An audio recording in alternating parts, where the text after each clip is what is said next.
ವೈಮಾನಿಕ ದಾಳಿ ಆದಂಥ ಸಂದರ್ಭದಲ್ಲಿ ಯಾವ ರೀತಿಯ ಮುನ್ನೆಚ್ಚರಿಕೆ ಕ್ರಮಗಳನ್ನು ತೆಗೆದುಕೊಳ್ಬೇಕು, ಯಾವ ರೀತಿ ನಾವು ಸನ್ನದ್ಧರಾಗಿರಬೇಕು ಅನ್ನುವಂಥ ಹಿನ್ನೆಲೆಯಲ್ಲಿ ಒಂದು ಮಾಕ್ ಡ್ರಿಲ್ಲನ್ನು ನೆಹರು ಮೈದಾನದಲ್ಲಿ ಮಾಡಿದ್ದೀವಿ.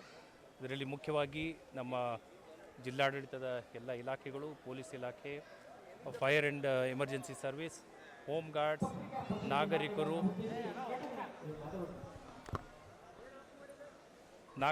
ವಿದ್ಯಾರ್ಥಿಗಳು, NCC ಎಲ್ಲ ಸ್ಟೇಕ್ ಹೋಲ್ಡರ್ಸನ್ನು ಒಳಗೊಂಡಂತೆ ಇವತ್ತೊಂದು ಮಾಕ್ ಡ್ರಿಲ್ಲನ್ನು ಮಾಡಿದ್ದೀವಿ. ಇದರ ಉದ್ದೇಶ ಏನಂತ ಹೇಳಿದ್ರೆ, ಈ ರೀತಿಯ ಸಂದರ್ಭಗಳು ಇನ್ ಕೇಸ್ ಒದಗಿ ಬಂತು ಅಂತ ಹೇಳಿದ್ರೆ ಯಾವ ರೀತಿ ನಾವು ಸನ್ನದ್ಧರಾಗಿರಬೇಕು, ಯಾವ ರೀತಿ ನಾವು ಅದಕ್ಕೆ ಸ್ಪಂದನೆಯನ್ನು ಕೊಡಬೇಕು, ಇಲಾಖೆಗಳ ಮಟ್ಟದಲ್ಲಿ ಕೋಆರ್ಡಿನೇಷನ್ ಯಾವ ರೀತಿ ಇರಬೇಕು, ಈ ಎಲ್ಲ ವಿಷಯಗಳನ್ನು ನಾವು ಇಲ್ಲಿ ಒಂದು ಪ್ರಾತ್ಯಕ್ಷಿಕೆಯ ರೂಪದಲ್ಲಿ ಕೊಟ್ಟಿದ್ದೀವಿ. ಇದನ್ನು ಸಾರ್ವಜನಿಕರು ಕೂಡ ಗಮನಿಸಿ ಯಾವುದೇ ರೀತಿಯ ಇಂಥ ಸಂದರ್ಭಗಳು ಒದಗಿ ಬಂದಾಗ ಆತಂಕಕ್ಕೆ ಒಳಗಾಗದೇನೆ ಜಿಲ್ಲಾಡಳಿತಕ್ಕೆ, ಸರ್ಕಾರಕ್ಕೆ ಅಥವಾ ಸರ್ಕಾರದ ಏಜೆನ್ಸಿಗಳಿಗೆ ಯಾವ ರೀತಿ ಕೋಆಪ್ರೇಟ್ ಮಾಡಬೇಕು ಅಂತ ಮಾಹಿತಿಯ ವಿನಿಮಯವನ್ನು ಮಾಡಬೇಕು.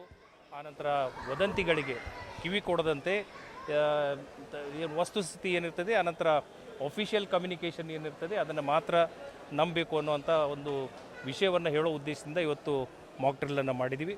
ತಾವು ನೋಡಿದ ಹಾಗೆ ವೈಮಾನಿಕ ದಾಳಿಯಾಗಿ ಅದರಲ್ಲಿ ಕ್ಯಾಜುಯಾಲಿಟಿಯಾಗಿ, ಆನಂತರ ಕೆಲವು ಇಂಜುರಿಗಳಾಗಿ ಅಂಥ ಸಂದರ್ಭಗಳಲ್ಲಿ ರೆಸ್ಕ್ಯೂ ಯಾವ ರೀತಿ ಮಾಡಿದ್ರು, ಟ್ರೀಟ್ಮೆಂಟ್ ಯಾವ ರೀತಿ ಮಾಡಿತು, ಆನಂತರ ಸೋಕೋ ಟೀಮ್ ಬಂದು ಅಲ್ಲಿ ಸಾಕ್ಷಿಗಳನ್ನು ಯಾವ ರೀತಿ ಕಲೆಕ್ಟ್ ಮಾಡಿತು, ಆನಂತರ ಆ್ಯಕ್ಟಿವ್ ID ಅಂತ ವಸ್ತುಗಳು ಸಿಕ್ಕಾಗ ಅದನ್ನು ಯಾವ ರೀತಿ ಅವರು ಡಿಆಕ್ಟಿವೇಟ್ ಮಾಡಿದ್ರು ಅನ್ನುವಂಥ ಪ್ರಾತ್ಯಕ್ಷಿಕೆಯನ್ನು ಈ ದಿವಸ ನಾವಿಲ್ಲಿ ಮಾಡಿದ್ದೀವಿ. ಇಲ್ಲಿ ಸ್ವಲ್ಪ ಯಾರು ಇರ್ಬಾರ್ದು, ನೀವೆಲ್ಲ ಅಲ್ಲಿ ಸ್ವಲ್ಪ ಮೇಲ್ಗಡೆ ಕುತ್ಕೊಂಡಿದ್ದೀವಿ.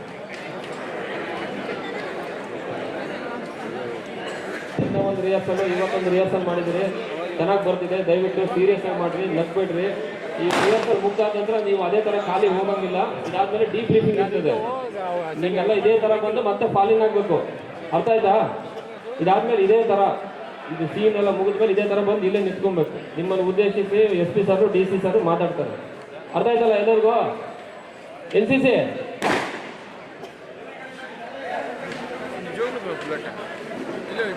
ಇದು ಆಂಟಿ ಕೈ ಕಟ್ಸೋ ಹಿಂದೆ ಕೂರ್ಸ್ಬಿಡವನ್ನ ಕೂರ್ಸೋ ಸರ್. ಇದು ಖಾಲಿ ಮಾಡ್ತೀವಿ, ಕರೆಕ್ಟ್ ಇದ್ದೆ ಕಣ ರೋಡ್ ಆಗಿದೆ, ಖಾಲಿ ಮಾಡಿಸ್ಕೊಟ್ಬಿಡಿ. ಭೀಮಣ್ಣ ಅದೇ ಗಡಿ ಒಳಗಿದಾರ? ಭೀಮ್ ಅದರಲ್ಲೇ ಇರೋದು.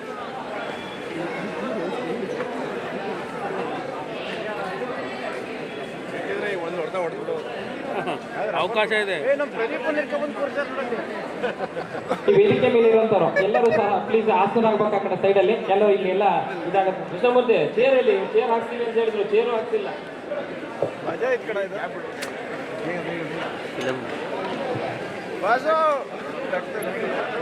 ಡೈರೆಕ್ಟ್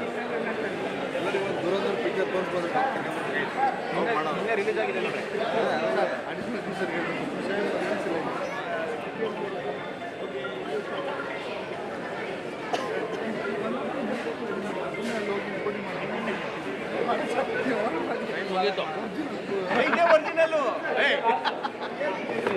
ಮಾಕ್ ಡ್ರಿಲ್ ಸ್ಟಾರ್ಟ್ ಆಗ್ತದೆ.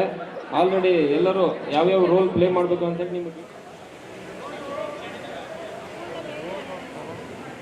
ಅನಂತರ ಫೈರ್ ಡಿಪಾರ್ಟ್ಮೆಂಟ್ ನೀವು ಬ್ರೇಕಪ್, ನೀವು ಹೋಗಿ ನಿಮ್ಮ ವೆಹಿಕಲ್ ಅಲ್ಲಿ ಎಲ್ಲ ರೆಡಿ ತರಬೇತಿ ಈ ಒಂದು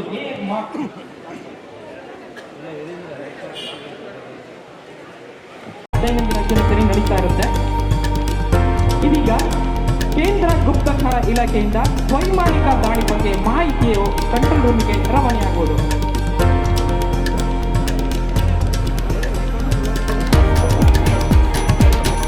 ಕಾಲ್ ಬಂದಿರುತ್ತೆ.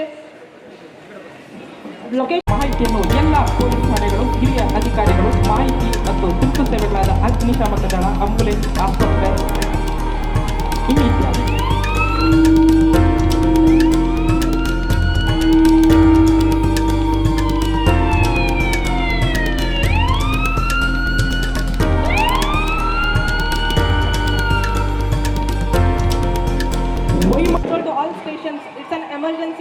It's an emergency alert. Please take your location. It's an emergency alert. Police control ರೂಮ್ನಿಂದ ಶಿವಮೊಗ್ಗ ನಗರದ ವೈಮಾನಿಕ ಬಾಂಬ್ ದಾಳಿ ಏರ್ ರೈಡ್ ಆಗಿರುವ ಬಗ್ಗೆ ಎಲ್ಲ ಪೊಲೀಸ್ ಠಾಣೆಗೆ ಹಿರಿಯ ಅಧಿಕಾರಿಗಳು ತುರ್ತು ಸೇವೆಗಳಾದ ಅಗ್ನಿಶಾಮಕ ದಳ, ಆಂಬ್ಯುಲೆನ್ಸ್, ಆಸ್ಪತ್ರೆ ಇತ್ಯಾದಿ ತುರ್ತು ಸೇವೆಗಳಿಗೆ ತುರ್ತು ಮಾಹಿತಿಯನ್ನು ಕಳಿಸಿಕೊಡ್ತಾ ಇದ್ದಾರೆ. ಘಟನಾ ಸ್ಥಳಕ್ಕೆ ERB 112 ಪೊಲೀಸ್ ವಾಹನ ಸೈರನ್ನೊಂದಿಗೆ ಘಟನಾ ಸ್ಥಳಕ್ಕೆ ಆಗಮಿಸಿದೆ. ಪರಿಸ್ಥಿತಿ emergency situation at Ravindra Nagara apartment. ಪರಿಸ್ಥಿತಿಯನ್ನು ಅವಲೋಕಿಸಿ ಇನ್ಫಾರ್ಮ್ ಮಾಡಿ to inform all key installation places officers to be alert. 112 ವಾಹನದ ಅಧಿಕಾರಿ ಸಿಬ್ಬಂದಿ ಪರಿಸ್ಥಿತಿ ಅವಲೋಕಿಸಿ ಮೇಲಾಧಿಕಾರಿಗಳಿಗೆ ಕಂಟ್ರೋಲ್ ರೂಮಿಗೆ ಮಾಹಿತಿ ರವಾನಿಸುವುದು. ಸಾರ್ವಜನಿಕ ಪ್ರಕಟಣೆ.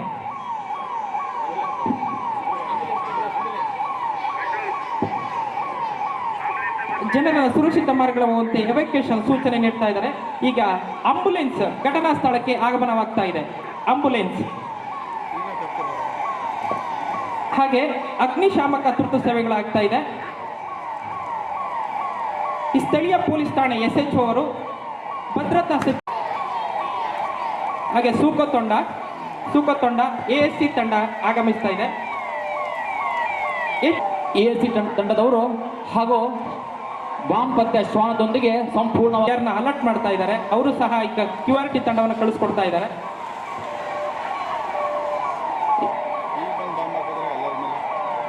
ಆಂಬ್ಯುಲೆನ್ಸ್ ಆಗಮನವಾಗಿದೆ. First aid and medical assistant provide ಮಾಡ್ತಾ ಇದ್ದಾರೆ.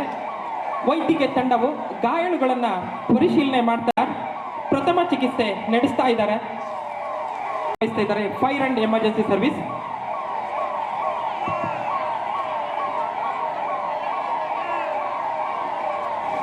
ASC ತಂಡವು ಸಹ ಆಗಮನವಾಗಿದೆ.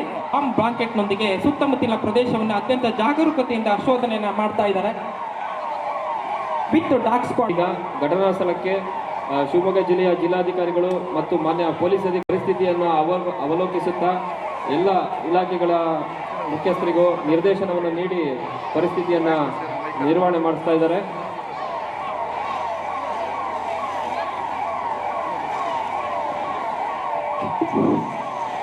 ಇದೀಗ ಘಟನಾ ಸ್ಥಳಕ್ಕೆ ಶಿವಮೊಗ್ಗ ಜಿಲ್ಲೆಯ ಜಿಲ್ಲಾಧಿಕಾರಿಯವರು ಹಾಗೂ ಶಿವಮೊಗ್ಗ ಜಿಲ್ಲೆಯ ಪೊಲೀಸ್ ವರಿಷ್ಠಾಧಿಕಾರಿಗಳು ಆಗಮಿಸಿ ಸೂಕ್ತ ಮಾಹಿತಿಯನ್ನು ಪಡೆದು ಮೇಲಾಧಿಕಾರಿಗಳಿಗೆ ಹಾಗೂ ಸಹ ಆಗಮಿದೆ.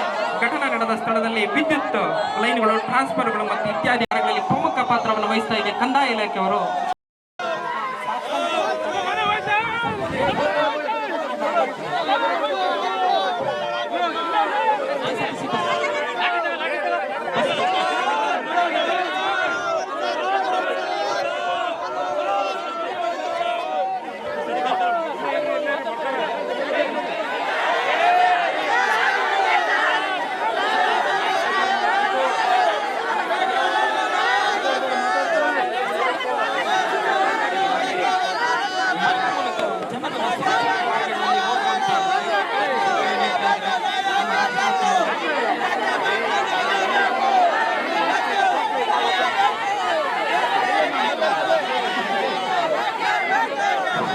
ಇದೀಗ ಬಸ್ ಮೂಲಕ ಸಂತ್ರಸ್ತರನ್ನ ಅದನ್ನು ಹಾಗೂ ಮಾಡಲಾಗಿರುತ್ತದೆ. ಮುಂದಿನ ಕಾರ್ಯಾಚರಣೆ ಮಾನ್ಯರು ಆದೇಶ ನೀಡ್ತಾ ಇದ್ದಾರೆ. ತಮಗೆ ಸಿಕ್ಕಂತ ಅನುಮಾನಾಸ್ಪದ IEDಗೆ BDTS ತಂಡವನ್ನು ಕರೆಸಬೇಕು. ಹಾಗೇನೆ ಆ ಒಂದು